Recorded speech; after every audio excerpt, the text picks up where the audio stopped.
Welcome to the podcast on the sociopolitical foundations affecting today's education for ELLs. We're going to look at how society and politics affects how we educate our students today, and then we'll see some recommendations at the end. The debate about how to best educate students who did not speak English as their first language has been around for many, many years.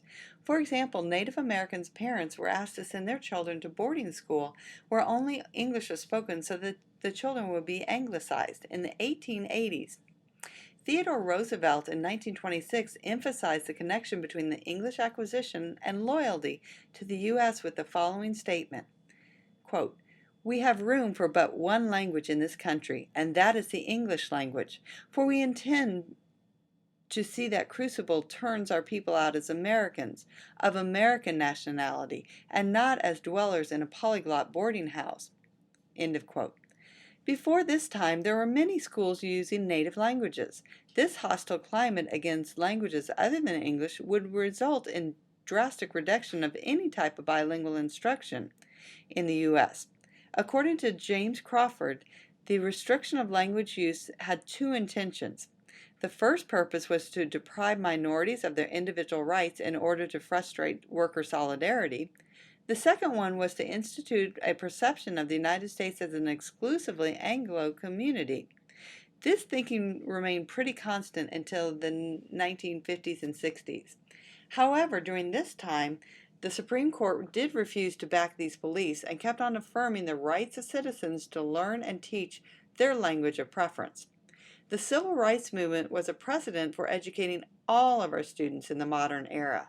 In 1954, the Brown versus the Board of Education, the Supreme Court advanced a major shift in educational policy by declaring that enforced segregation of schools inherently promotes inequality and ordering its immediate desegregation. In the 1960s, ethno-linguistic minorities experienced a pronounced increase in numbers. The lack of access to meaningful education hindered the possibility of full participation in society for these non-English speaking students and blocked their upward mobility. Both facts motivated Congress to pass the Bilingual Education Act of 1968, also known as Title VII of the Elementary and Secondary Education Act. The Bilingual Education Act has been considered the most important law in recognizing linguistic minority rights in the history of the United States. The law did not force school districts to offer bilingual programs, but it encouraged them to experiment with new pedagogical approaches by funding programs that targeted principally low-income and non-English speaking students. Law versus Nichols. This ruling reinforced the mandate that it was the school district's responsibility to provide the necessary programs and accommodations to children who did not speak English. In this case, a group of approximately 800 Chinese students in San Francisco raised a case of discrimination against their school district.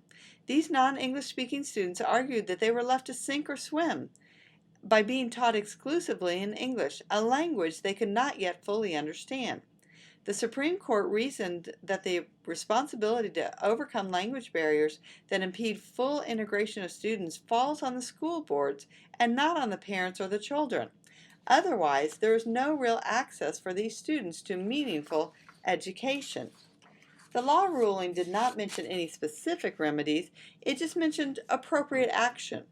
In 1975, the Office of Civil Rights released a series of guidelines by which school districts should abide in order to comply with the Supreme Court decisions.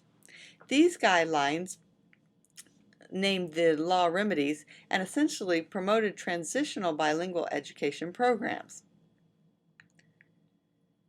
In 1974, the Bilingual Education Act was amended to explicitly define bilingual education programs, identify goals, and stipulate the requirements of feedback and progress reports from the programs.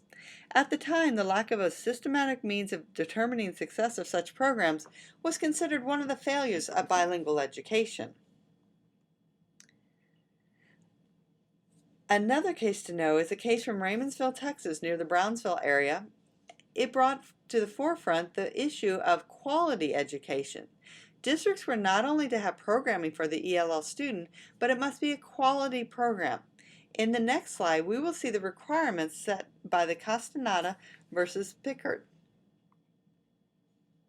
There were 3 requirements established to define what appropriate action meant when implementing programs to help language minority students overcome language barriers.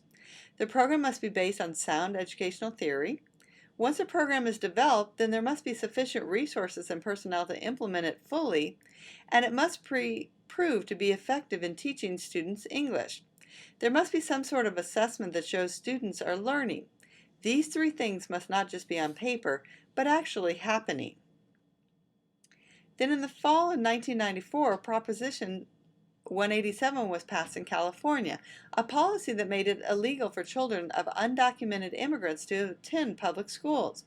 The proposition was declared unconstitutional, but it fueled the drive to pass new initiatives toward limiting the rights and benefits previously accorded to immigrants.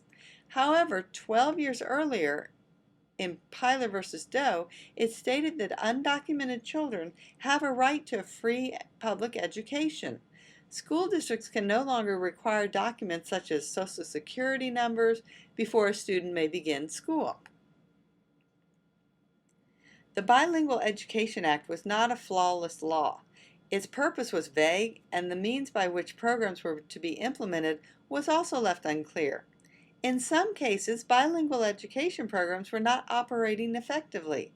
Students were not graduating from high school with the necessary language and other skills needed to be successful in life.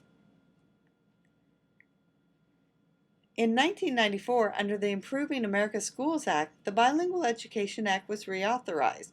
The law made explicit its main purpose: developing bilingual skills and multicultural education.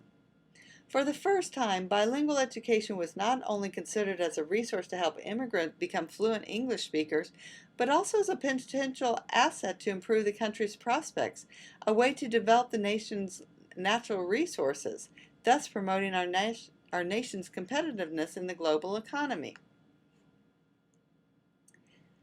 As early as 1981, there was a constitutional amendment introduced aimed at adopting English as the official language of the United States. In 1998, Proposition 227, promoted by multimillionaire Ron Unz, was adopted in California. Proposition 227 ended bilingual education programs throughout the state of California, which were substituted with English-only instruction models. Similar propositions that eliminated instruction in any other language was approved in Arizona and Massachusetts. In many of the states where anti-bilingualism propositions have triumphed, parents found it hard to define what a bilingual program was, how it could be implemented, and how to differentiate it from other approaches. However, the states that did away with the bilingual education were left with no clear-cut ways to best educate their ELL students. Programs were not put into place to help teachers with this population, and many teachers who were not trained now found themselves for the first time with the ELL students. All of this history brings us to where we are today with No Child Left Behind.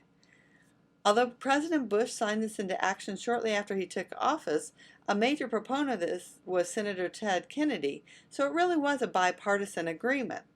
The law advocates for attaining English proficiency as well as gaining academic achievement. In this way, it really has been effective at bringing to the forefront the achievement of our English language learners.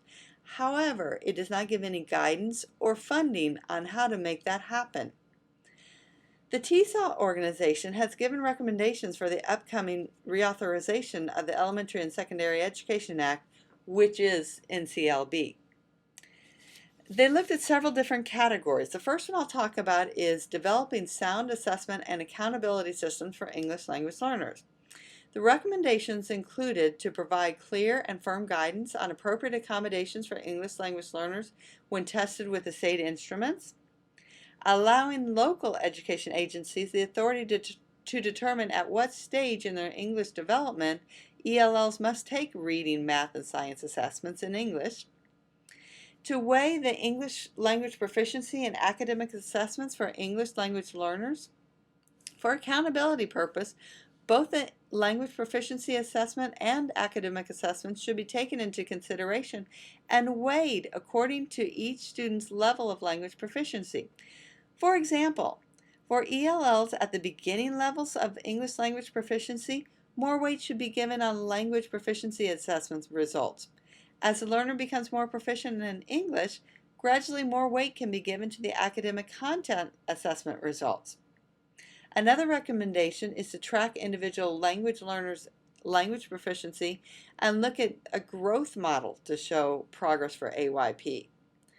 They're also advocating for increased research and investment in appropriate assessment instruments, including native language assessments, and then finally to allow the use of multiple measures to assess and report on the progress of English language learners, such as curriculum-based, rubrics, holistic assessments, what we all know is good for ELLs. Another category that the TESOL looked at was advancing expertise and expanding capacity, and they included these following recommendations: to expand the definition of highly qualified teachers to recognize the training of ESL and bilingual specialists, to fund studies on evidence-based research and programs for ELLs, reinstitute grants for graduate study in ESOL, and to provide funding for in-service programs for mainstream teachers who have ELLs in their classroom. Finally, develop a comprehensive and definite and unified definition of an English language learner.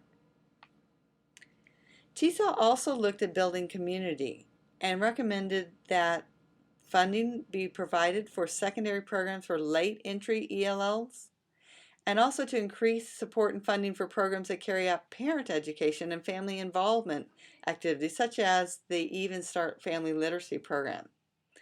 And finally, TESOL suggests promoting multilingualism for all students in the U.S., and that will help us compete in our global economy. It will be interesting to see how Congress takes this advice from TESOL, which represents about 12,000 educators. And if you're not a part of TESOL, you might looking at joining that organization. It's very good.